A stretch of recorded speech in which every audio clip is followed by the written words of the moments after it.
அம்மா சொல்லுங்க. உலகத்திலே மிக சிறந்த பல்கலைக்கழகம் இது ஹார்வர்ட் பல்கலைக்கழகம். சரியா சொன்ன, உனக்கு 10 மார்க். சரி வச்சுக்கிறேன். ஏன்னா உலகத்துல இருக்கிற மாணவர்கள்லாம் போட்டி போட்டு அங்க போய் படிப்பாங்க. அங்க இடம் கிடைக்கிறது 2-3 வருஷம் ஆனாலும் பரவாயில்ல, தொடர்ந்து போராடி அங்க படிப்பாங்க. அந்த அளவுக்கு மிக சிறந்த அறிவார்ந்த பல்கலைக்கழகமாக அது பார்க்கப்படுது.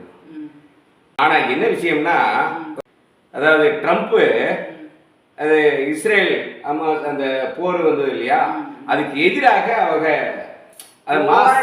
போரை நிறுத்த சொல்லி அவங்க போராடி இருக்காங்க. அதனால இவர் முடிவு பண்ணிட்டார், அது சரியில்லை பல்கலைக்கழகம், அதனால யாருமே போய் படிக்காதீங்க அப்படின்னு சொல்லிட்டு நிதியை வேற நிறுத்திட்டார். அது இந்தியாவில் கூட பார்த்தீங்கன்னாக்கா இங்கே டெல்லி பல்கலைக்கழகம், ஜவஹர்லால் நேரு பல்கலைக்கழகம், அங்கேயும் அப்படிதான் சிறந்த, அதுக்கும் கூட பிரச்சனை ஏதாவது பண்ணிக்கிட்டே இருப்பாங்க பார்த்துங்க.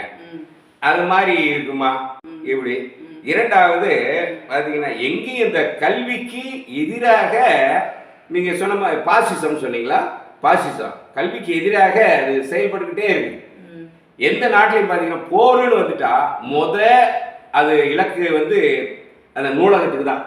நம்ம இலங்கை போரில் கூட பார்த்தீங்கன்னா யாழ்ப்பாணம் நூலகத்துக்கு அது மாதிரி தான் இருக்கு. இங்கே ஒருத்தருக்கு நூலகங்கள்லாம் எதுக்கு, அது பார்க்குன்றாங்க. இப்படி போயிட்டு இருக்கு.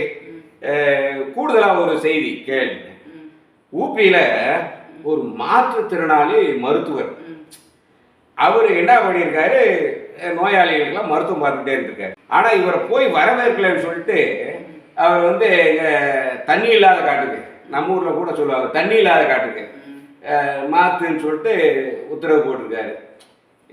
அவர் தண்ணி இல்லாத காட்டுக்கு மாத்த சொல்லல, காட்டு பகுதிக்கு மாத்த. ஓ, காட்டு பகுதிக்கு மாத்த சொன்னேன், ரெண்டு ஒன்று தான் வச்சுங்க. சரி, ஊர்ல தண்ணி இல்லாத காடுன்னு சொல்லுவாங்க, காட்டு பகுதியில மாத்த சொல்லியிருக்காங்க. என்னம்மா நியூஸ் கேட்டார், இது எங்கம்மா போய் சேர இப்படி இருந்தா?